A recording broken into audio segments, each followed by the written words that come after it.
नमस्कार, बहुत बहुत स्वागत है आप सभी का जिज्ञासा में। और हम पिछले वीडियो में उत्तर प्रदेश के ऊर्जा संसाधनों पे बात कर रहे हैं। हमने पिछले वीडियो में ये जाना कि ऊर्जा क्या है, ऊर्जा का वर्गीकरण कितने तरह से हो सकता है, और वहां से एक प्रश्न बनने की संभावना भी मैंने आपको बताई थी। उस बात को अगर पिछले वीडियो को नहीं देखा है तो उसको देख लीजिएगा। नवीकरणीय और अनवीकरणीय ऊर्जा, परंपरागत और गैर परंपरागत स्रोतों से ऊर्जा, प्रदूषणकारी ऊर्जा स्रोत और अप्रदूषणकारी ऊर्जा स्रोत। ये जो डिवीजन है, इस डिवीजन से एक आध प्रश्न बनता है। इसके अलावा उत्तर प्रदेश में विद्युत वितरण के निगम कितने हैं, उनके बारे में बातचीत की थी। इकाइयां कितनी हैं, टोटल क्षमता कितनी है, उस पर हमने बातचीत कर ली थी। और ताप विद्युत से संबंधित जो जरूरी जरूरी बातें थी उन पे हमने बात कर ली थी। खासकर हरदुआगंज के बारे में, परीक्षा ताप विद्युत गृह के बारे में, ओबरा विद्युत गृह के बारे में और अनपरा विद्युत गृह के बारे में ये बातें हमने कर ली थी। निजी क्षेत्र में कौन कौन सी कंपनियां कहाँ कहाँ हैं उस पर बात कर ली थी। जो जो संयुक्त उपक्रम है उनके बारे में बातचीत कर ली थी। जो राज्य के उपक्रम है उनके बारे में बातचीत कर ली थी। और जो केंद्रीय उपक्रम है हमने उनके बारे में भी बातचीत कर ली। आज के हमारे वीडियो का जो मुख्य विषय है वो रहने वाला है जल विद्युत, पवन विद्युत, सौर विद्युत, यानी ताप विद्युत के अतिरिक्त जितने भी तरीकों से हमारे यहाँ विद्युत बनाई जाती है उनके बारे में हम बातचीत करेंगे। दो चार फैक्ट्स ऐसे निकलेंगे जिन्हें मैं बताऊंगा ये इंपॉर्टेंट है, और जिन्हें मैं बता दूं इंपॉर्टेंट है इसका मतलब वो इंपॉर्टेंट है। उसी टाइप के प्रश्न अभी तक के परीक्षा पैटर्न में जहां मुझे मिले हैं उसी टाइप के प्रश्न मिले हैं। वो अलग बात है कि आपका ही भाग्य खराब हो तो अलग तरीके के प्रश्न आ जाए, नहीं तो सामान्यतया एग्जामिनर्स के भी पिकिंग के स्पॉट्स होते हैं कि वो कहाँ से प्रश्नों को मोस्टली पिक करता है। तो पिछले परीक्षा के पैटर्न्स को देख के मैंने ये समझा है कि ज्यादातर प्रश्न वहीं से पूछे जाएंगे जहां से वो पूछते रहते हैं, और उन सारी जगहों को मैंने प्रॉपरली कवर किया है। आज हम सबसे पहले बात करने वाले हैं जल विद्युत उत्पादन के बारे में। ठीक है, तो आइए देखते हैं। और हाँ, इस वीडियो की पीडीएफ वीडियो के बाद आपको हमारा जो व्हाट्सएप चैनल है वहां पे हालांकि डायरेक्टली पीडीएफ नहीं शेयर की जा सकती, लेकिन फोटोज के फॉर्मेट पे मिल जाएगा आपको। कुल मिलाकर के आपको मटेरियल चाहिए होता है, वो मटेरियल वहां पे मिल जाएगा। तो अगर आपने अभी तक नहीं ज्वाइन किया है तो इस वीडियो के डिस्क्रिप्शन में उस चैनल की लिंक दी गई है, उसको ज्वाइन कर लीजिए, वहां आपको पीडीएफ मिलती रहेगी। खैर आगे देखिए। और थोड़ा बहुत लाइक वाइक का मैं नहीं कहता, थोड़ा बहुत एक आध बार शेयर कर दिया करिए ताकि ये वीडियो और कुछ लोगों तक भी पहुंच जाए। आपका तो काम चल ही रहा है, दो चार लोगों का और। खैर, जल विद्युत उत्पादन की बात करें तो जल विद्युत उत्पादन की कुल 9 परियोजनाओं की क्षमता 524 मेगावाट है। क्षमता बहुत कम है, जल विद्युत से हम बहुत कम बनाते हैं, पीछे हम डिवीजन भी देख चुके हैं। एक प्रश्न आपका यही बन गया कि कुल कितनी परियोजनाएं उत्तर प्रदेश में जल विद्युत को लेकर के हैं। तो उत्तर प्रदेश में जल विद्युत को लेकर के कुल 9 परियोजनाएं हैं जिनकी टोटल क्षमता 524 मेगावाट। ठीक है, सबसे महत्वपूर्ण और खूब पूछा जाने वाला एक प्रश्न आपका ये हो गया रिहंद बांध जल विद्युत परियोजना। ये रिहंद नदी पर स्थित है। एक बात तो ये याद रखनी, लेकिन याद रखने वाली बात है नहीं। रिहंद बांध, रिहंद नदी अलग कुछ है नहीं, सब कुछ सेम है। बस जो याद रखना है वो ये याद रखना है कि रिहंद बांध परियोजना कौन से जिले में है। तो जिला आपको याद रखना है, जिला है सोनभद्र। और सोनभद्र में स्थान है पिपरी, वहां पे है। वहां पे एक कृत्रिम झील बनाई गई है गोविंद वल्लभ पंत सागर, और वहां 50-50 मेगावाट की 6 इकाइयां हैं। कुल मिलाकर के 300 मेगावाट का उत्पादन अकेले रिहंद करता है। तो जल विद्युत परियोजना के मामले में सबसे बड़ा अगर कोई है तो वो रिहंद बांध जल विद्युत परियोजना है, क्योंकि टोटल 524 मेगावाट ही उत्तर प्रदेश में जल विद्युत से उत्पादित होती है। और उस 524 में से अकेले 300 मेगावाट का उत्पादन रिहंद बांध जल विद्युत परियोजना करती है। सोनभद्र के पिपरी गांव में स्थित है। वहां पर एक कृत्रिम जलाशय है, उस जलाशय का नाम है गोविंद वल्लभ पंत सागर, और 6 इकाइयां कुल लगी हुई हैं जो टोटल 50-50 मेगावाट की है और 300 मेगावाट का उत्पादन करती है। दूसरा ओबरा जल विद्युत केंद्र है, और ओबरा के बारे में आप जानते हैं यहाँ ताप विद्युत केंद्र भी है। एक ओबरा डी परियोजना भी आई है। ठीक, ये भी सोनभद्र में है और ये भी रिहंद नदी पे है, और इसकी क्षमता कितनी है 99 मेगावाट, यानी दो जो है वो 400 मेगावाट कवर करती हैं, बचता है 124। और इस 124 में बची हुई 7 परियोजनाएं, क्योंकि टोटल परियोजनाएं कितनी है, 9। फिर ये एक महत्वपूर्ण प्रश्न आपका बनता है, ये भी बड़ा महत्वपूर्ण है। माता टीला जल विद्युत परियोजना ये ललितपुर में है और बेतवा नदी पर है। इसकी क्षमता केवल 30 मेगावाट, केवल 30 मेगावाट। महत्वपूर्ण बात, ये 3 परियोजनाएं आपके परीक्षा दृष्टिकोण से बहुत महत्वपूर्ण है। रिहंद बांध परियोजना सोनभद्र, ओबरा जल विद्युत परियोजना सोनभद्र, माता टीला जल विद्युत परियोजना ललितपुर। 2 परियोजनाएं ऊपर वाली, यानी 400 मेगावाट विद्युत अकेले रिहंद नदी पे बनाया जाता है, ठीक। और माता टीला जल विद्युत परियोजना कहाँ है, बेतवा नदी पर है, और बेतवा नदी पर कहाँ, ललितपुर में। फिर उसके अलावा ऊपरी गंगा नहर स्थित गंगा विद्युत क्रम है, इसमें सहारनपुर में, मुजफ्फरनगर में, मेरठ में, बुलंदशहर में, अलीगढ़ में, छोटे छोटे कुल मिलाकर के 7 विद्युत केंद्र हैं, और इन 7 विद्युत केंद्रों पे कुल मिला के लगभग 14 मेगावाट बिजली बनती है, यानी ये बहुत छोटा उत्पादन है। इसके अलावा जो और क्षेत्र बचते हैं, ये 3 बहुत इंपॉर्टेंट हैं, बैठा लो अपने दिमाग में, फिर मैं एक बार रिवाइज करवा दूं, मेन बातें फिर समझ लो। पहली सबसे महत्वपूर्ण योजना है रिहंद की। रिहंद नदी पे ही है, सोनभद्र में है, पिपरी नामक स्थान है, वहां पे है। यहाँ पे एक कृत्रिम जलाशय बनाया गया है, कृत्रिम झील बनाई गई है गोविंद बल्लभ पंत सागर के नाम से। यहाँ पे 6 छोटी छोटी इकाइयां हैं 50-50 मेगावाट की, कुल मिलाकर के 300 मेगावाट का उत्पादन रिहंद से होता है। उसके बाद दूसरी जो परियोजना है वो ओबरा जल विद्युत केंद्र की परियोजना है, लेकिन है ये भी रिहंद नदी पे ही, तो जिला भी वही पड़ेगा, सोनभद्र ही है। यहाँ पे 99 मेगावाट का उत्पादन होता है। तीसरी और महत्वपूर्ण योजना जो है वो माता टीला बांध परियोजना है, जो कि ललितपुर जिले में है और बेतवा नदी पर है, और यहाँ पर जो विद्युत उत्पादन होता है वो 30 मेगावाट का होता है, ठीक है। बहुत आसानी के साथ समझते हुए चलिए, हड़बड़ाने की जरूरत नहीं। पूर्वी यमुना नहर जल विद्युत परियोजना, यमुना नहर पर कई स्थानों पे जल विद्युत परियोजना बनाई गई है, और तब जाकर के उत्पादन कितना होता है, 6 मेगावाट का। शीतला जल विद्युत परियोजना ये बेतवा नदी पर है, झांसी में है, ये छोटी छोटी है बहुत। खारा जल विद्युत परियोजना ये सहारनपुर में है, आसन नदी पे है। नदियां थोड़ी महत्वपूर्ण हो सकती हैं, याद रखिएगा। परीक्षा तो आप ताप विद्युत में भी देख चुके हैं, आपको झांसी याद रखना है, बेतवा और इसी में जोड़ दो। तो एक बात याद रखो कि 1, 2 और 1 पीछे 3 योजनाएं, परीक्षा, शीतला और माता टीला, ये बेतवा पर ही। बेतवा से संबंधित क्या याद रखना, बेतवा से संबंधित याद रखना है कि एक तो है परीक्षा, दूसरी है शीतला, और तीसरी है माता और टीला, ठीक। इसमें देखो आ आ आ, शीतला टीला परीक्षा, ठीक। शीतला ने टीला पे बैठ के परीक्षा दी, ऐसे याद कर लो। ये सब काय पे हैं, बेतवा पे हैं, लेकिन जिले अलग अलग हैं। दो ये जो शीतला और परीक्षा है ये झांसी में है, और वो जो माता टीला मैंने बताई थी वो कहाँ है, ललितपुर में है। और उसके बाद आता है राजघाट जल विद्युत परियोजना, ये उत्तर प्रदेश व मध्य प्रदेश की संयुक्त परियोजना है, बेतवा नदी पर है, ललितपुर में है। ये इंपॉर्टेंट इसलिए हो जाती है कि ये 2 प्रदेशों का संयुक्त उपक्रम है, 2 प्रदेशों का संयुक्त उपक्रम है। अब ये भी याद रखना भाई, राजघाट भी कहाँ है, राजघाट ये भी जोड़ लो, क्या, बेतवा नदी पर, ठीक है। ये भी बेतवा नदी पर है और ये भी ललितपुर में है।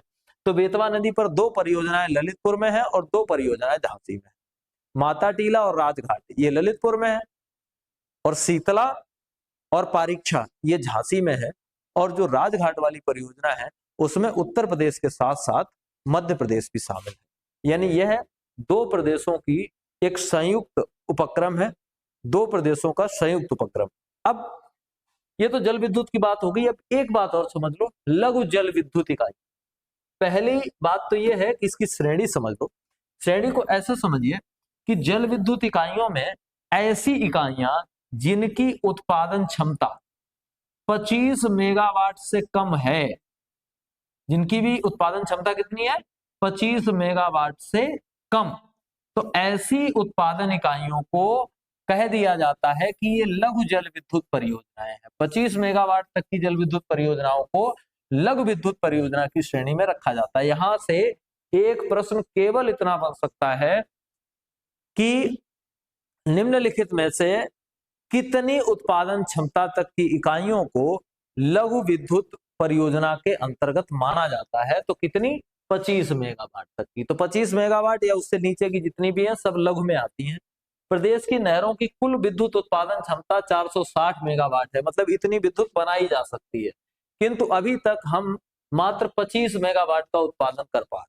हालांकि ये बड़ा सुरक्षित तरीका होता है, जब आप बिजली बनाते हैं पानी से तो बड़ा सुरक्षित तरीका होता है, प्रदूषण नहीं होता है, फिर भी हम इसका उपभोग नहीं कर पा रहे हैं। 460 मेगावाट विद्युत बनाई जा सकती है, लेकिन हम बना पा रहे हैं कितना? केवल 25 मेगावाट। लघु जल विद्युत की नोडल एजेंसी जो है वो यूपी नेडा है। झांसी के धोबान में 24 मेगावाट की एक परियोजना है और सोनभद्र में एनटीपीसीएल 15 ऐसी योजनाएं चला रहा है। यानी अभी उन योजनाओं पे काम होना शेष है, ऐसी कुछ योजनाएं चलाई जा रही हैं। अब अगला जो फैक्ट आएगा वो है परमाणु ऊर्जा का। परमाणु ऊर्जा के बारे में हम आपको एक बात बता चुके हैं, जरा उसको स्पष्ट कर लीजिए एक बार फिर से। जब भी आपकी बात आएगी किस आधार पे? परमाणु ऊर्जा के आधार पे, ठीक है? परमाणु ऊर्जा, परमाणु ऊर्जा। तो परमाणु ऊर्जा के संबंध में दो तीन बातें याद रखिए। पहली बात तो ये कि ये एक रेडियो एक्टिव रिएक्शन के थ्रू की जाती है। एक अभिक्रिया होती है जिसको हम बोलते हैं नाभिकीय विखंडन की अभिक्रिया। नाभिकीय विखंडन की अभिक्रिया। इस नाभिकीय विखंडन की अभिक्रिया में इस्तेमाल किया जाता है ईंधन के रूप में यूरेनियम का, ठीक है? अब ये नाभिकीय विखंडन की प्रक्रिया दो तरह की होती है। एक प्रक्रिया को बोलते हैं अनियंत्रित श्रृंखला अभिक्रिया, अनियंत्रित श्रृंखला अभिक्रिया, श्रृंखला अभिक्रिया, ठीक? और दूसरी को बोलते हैं नियंत्रित श्रृंखला अभिक्रिया, नियंत्रित श्रृंखला अभिक्रिया। जो अनियंत्रित श्रृंखला अभिक्रिया होती है इसके आधार पे बनाए जाते हैं परमाणु बम, जो कि इतने खतरनाक होते हैं। ये एक बार फूटने के बाद नियंत्रित नहीं किए जा सकते, लेकिन जो अनियंत्रित श्रृंखला अभिक्रिया होती है इसके आधार पे काम करता है नाभिकीय रिएक्टर। नाभिकीय रिएक्टर ये अपने अंदर कंट्रोल्ड तरीके से ये अभिक्रिया करवाता है। इसमें यूरेनियम का उपयोग होता है और इस यूरेनियम का उपयोग करके बनाई जाती है बिजली। ये तो पूरी प्रक्रिया होती है यूरेनियम से बिजली बनाने की। और उत्तर प्रदेश में ऐसा व्यवस्था, परमाणु से विद्युत बनाने की व्यवस्था केवल एक जगह है, इसलिए महत्वपूर्ण हो जाता है। क्या है वो जरा समझ लीजिए। प्रदेश का इकलौता परमाणु संयंत्र कहाँ है? नरौरा बुलंदशहर। नरौरा बुलंदशहर में परमाणु विद्युत बनती है, केवल एक ही जगह है। और यहाँ पे 220 मेगावाट क्षमता वाले दो रिएक्टर, एक 1991 से और एक 1992 से, तब से ये काम कर रहे हैं। अभी योजना एक और चल रही है कि यहाँ पे ऐसे ही दो रिएक्टर्स और लगाए जाने हैं। ये बात मोस्ट इंपॉर्टेंट है, इसको आप गांठ बांध लो, ऐसा समझ लो। बहुत इंपॉर्टेंट है कि उत्तर प्रदेश में एकमात्र परमाणु विद्युत संयंत्र है और वो स्थापित है कहाँ? नरौरा में। और नरौरा कहाँ है? बुलंदशहर में। यहाँ 220 मेगावाट के दो रिएक्टर्स अभी काम कर रहे हैं और आगे फ्यूचर प्लान ये चल रहा है कि ऐसे दो रिएक्टर्स और लगाए जाने हैं। अब बात आती है गैर परंपरागत ऊर्जा स्रोतों के विकास की। तो प्रदेश में 1983 में वैकल्पिक ऊर्जा विकास संस्थान की स्थापना की गई थी। 55 जनपदों में नेडा के कार्यालय खोले गए। इसके तहत वैकल्पिक स्रोतों पर कार्य किया जा रहा है। यह कार्यक्रम नगर एवं ग्रामीण दोनों क्षेत्रों के लिए है, ठीक? अब शोध एवं प्रशिक्षण केंद्रों की भी व्यवस्था की गई है। यूपी नेडा द्वारा घोसी यानी मऊ और चिन्हट यानी लखनऊ और कन्नौज में नवीन व नवीकरणीय ऊर्जा स्रोतों के शोध, विकास और प्रशिक्षण केंद्र स्थापित किए गए हैं। घोसी और अलीगढ़ के कल्याणपुर में 100 मेगावाट की सौर फोटोवोल्टिक तकनीकी की एक परियोजना स्थापित की गई है। एनटीपीसीएल द्वारा निर्माणाधीन परियोजनाएं एक रिहंद पे है 20 मेगावाट की, औरैया में 12 मेगावाट की और बिल्हौर में 85 मेगावाट की। यहां से इंपॉर्टेंट बात, ये तीन नाम, ये वाले तीन नाम, इन तीन नामों में खासियत क्या है? ये यूपी नेडा द्वारा घोषित वाली जगह है और इसके अतिरिक्त रिहंद की 20 वाट की मेगावाट की परियोजना, औरैया की 12 मेगावाट की और बिल्लौर की 85 मेगावाट की परियोजनाएं ये महत्वपूर्ण है। ठीक है, इनको याद रखेंगे। आगे प्रदेश में फ्लोटिंग सोलर प्लांट की बात करें, ये एक महत्वपूर्ण प्रश्न आपका बन जाएगा। फ्लोटिंग सोलर प्लांट का मतलब ऐसा समझ लीजिए कि सोलर प्लांट से विद्युत बनाने की व्यवस्था है, लेकिन सोलर लगाने के लिए क्या चाहिए? जमीन। जमीन पे आपने सोलर लगा लिया, तो जमीन पे आपने जब सोलर लगा दिया तो यहाँ पे कृषि हो सकती थी, तो उतनी जमीन तो हो जाएगी बेकार। तो अगर कहीं पे कोई तालाब है वो तो खाली पड़ा है, उसके ऊपर अगर ये प्लेट्स लगा दी जाए, उसके ऊपर इनको लगा दिया जाए तो 2-3 लाभ होंगे। एक तो ये कि इनको नीचे से ठंडक मिलेगी तो विद्युत निर्माण की प्रक्रिया थोड़ी बढ़िया होगी। दूसरा, इनके ऊपर सूर्य पड़ेगा, सूर्य की डायरेक्ट किरणें पानी पे नहीं पड़ेंगी, तो जो वाष्पन हो रहा है उसकी दर घट जाएगी, तालाब में लंबे समय तक पानी रहेगा। तो ये 2 फायदे हैं काहे के? फ्लोटिंग सोलर प्लांट के, तैरते हुए सोलर प्लांट के। इसमें सोलर पैनल पानी की सतह पर लगाए जाते हैं, ठंडक के कारण पैनल की कुशलता बढ़ जाती है, वाष्पीकरण कम करने में मदद मिलती है, कृषि भूमि खराब नहीं करनी पड़ती। ये तो लाभ हो गए काहे के? फ्लोटिंग सोलर प्लांट के। थीम मैंने बता दी है कि ऐसे करके लगाए जाते हैं। जो प्लांट्स आपको जमीन में लगाने थे, उन प्लांट्स को जमीन में ना लगा करके पानी पे लगाया जाता है। दिबियापुर औरैया में वर्ष 2022 से इस पे काम प्रारंभ हो चुका है, जबकि ललितपुर और रिहंद बांध पे इस पे अभी काम चल रहा है। वहां पे जो गोविंद वल्लभ पंत सागर है, उस पे पूरे पे लगाने का प्लान है कि उस थ्रू भी बिजली बनाई जा सके। बाकी उसके पानी से तो बिजली बनाई जाती है, तो एक और चीज कि इस तरीके से भी बनाई जाए। एक और प्रक्रिया संभवतः आपने सुनी होगी कि घरों में आप अपने यहाँ वो लगवा लेते हैं सोलर, और ग्रिड सिस्टम एक व्यवस्था बनाई गई है, ग्रिड पे आधारित एक व्यवस्था बनाई गई है कि ये सोलर जितनी भी विद्युत का उत्पादन करेगा, अगर आपके काम भर की है तो उस दिन का बिल तो आपका बचेगा ही, अगर काम से ज्यादा बना ली तो ये वापस ग्रिड को उतनी बिजली दे देगा। ठीक है, तो आपने जितने यूनिट वापस ग्रिड को भेजे हैं सोलर से बना के, और ग्रिड के जितने यूनिट आपने कंज्यूम किए हैं, दोनों का गणित लगा लिया जाएगा। आपने अगर ज्यादा कंज्यूम किए होंगे तो उसमें से आपने जितने भेजे हैं उतने घटा दिए जाएंगे, बचे हुए यूनिट्स का बिल आप पे पड़ेगा। अगर आपने ज्यादा यूनिट भेज दिए और उधर से खर्च कम किए तो बचा हुआ बिल आपका जमा हो जाएगा। यानी इससे ये लाभ होगा कि उपभोक्ताओं का, विद्युत उपभोक्ताओं का बिल कम हो जाएगा, या फिर कभी कभी शून्य भी हो जाएगा, क्योंकि जितने आपने भेजे और उतने ही आपने उपभोग किए तो आपका बिल शून्य हो जाएगा। तो इस प्रक्रिया को भी समझ लो। ग्रिड संयोजित और फोटोवोल्टिक पावर प्लांट, इस प्रक्रिया में सोलर पैनल से बनी बिजली वापस ग्रिड को जा सकती है। प्रमुख पावर प्लांट कहाँ है? सराय सादी गांव मऊ, कल्याणपुर गांव अलीगढ़, हरैया बस्ती। इसकी स्थापना 1992 में की गई थी। शेष 5 सोलर पार्क योजना के तहत शुरू किए जा रहे हैं। कहाँ? विजयपुर, मिर्जापुर, ललितपुर, झांसी, चित्रकूट और कालपी और जालौन, ये उसके तहत। अब एक फैक्ट और बचा है, नई सौर ऊर्जा नीति आई है 2022 की, उसके बारे में थोड़ा देख लेते हैं। नई सौर ऊर्जा नीति 2022, क्या इसमें से याद रखना है? गैर परंपरागत ऊर्जा स्रोतों को बढ़ाकर उत्पादन अगले 5 वर्षों में 22,000 मेगावाट करने का लक्ष्य रखा गया है। अयोध्या को मॉडल सोलर सिटी के रूप में विकसित किया जाना है। इंपॉर्टेंट फैक्ट है, याद रखिएगा, आपके लायक है, पूछा जाने लायक है। इसका लक्ष्य है, मॉडल एजेंसी इसकी यूपी नेडा ही रहेगी। 3,000 सूर्य मित्रों को कौशल विकास का प्रशिक्षण दिया जाएगा। उसके बाद एक आदित्य सोलर साप नाम की योजना है। यहाँ संयंत्रों की सर्विस और मरम्मत के लिए केंद्र के सहयोग से 54 अक्षय ऊर्जा शॉप स्थापित किए जा रहे हैं। ये महत्वपूर्ण बात इसमें एक हो गई, उसको याद रखना है आपको। और वो महत्वपूर्ण बात क्या है कि मॉडल सोलर सिटी के रूप में किसे डेवलप किया जाना है? अयोध्या। ऐसे प्रश्न जो सरकार की किसी बड़ी योजना से संबंधित होते हैं, सदैव आपकी परीक्षाओं का विषय रह सकते हैं। सोलर सिटी कार्यक्रम, ये क्या है? केंद्र सरकार आगरा, प्रयागराज और मुरादाबाद, इन 3 शहरों को सोलर सिटी के रूप में विकसित कर रही है। और पीछे आप देख चुके हैं कि मॉडल सोलर सिटी के रूप में कौन है? मॉडल सोलर सिटी के रूप में है अयोध्या। अयोध्या को विकसित किया जाना है। अब्दुल कलाम नगरी सौर पुंज योजना, इसमें बुंदेलखंड के नक्सल प्रभावित क्षेत्रों के नगर निकायों में सौर ऊर्जा से प्रकाश व पेयजल उपलब्ध कराया जा रहा है।